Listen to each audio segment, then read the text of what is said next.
पृथ्वी रे भी आमे जे देखिया भारतीय परिप्रेक्षी आमे जदी बाहरी जीवा ताहले गोटे व्यक्ति पाई ता पई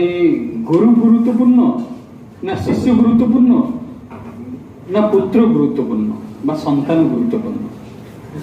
गोटे व्यक्ति जीवन रे आमे देखिबा जे संतान होची सबटु प्रिय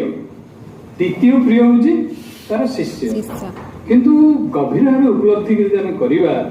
देखा प्रकृति में पुत्र अनेक समय संतान कौन करे शिष्य को अतिक्रम करे ना शिष्य हो जाए अधिक निकटवर्ती द्रोणाचार्य कथा दुईट दिगुरु मैं आलोचना करी द्रोणाचार्य पाखे अस्वस्थमा गुरुत्वपूर्ण थे अस्वस्थ को अंध भाया भर पाते सर्व प्रगति उन्नतिर कामना से करुले किंतु हृदयटा अधिकार करथिले अस्वस्थ नुहे अर्जुन।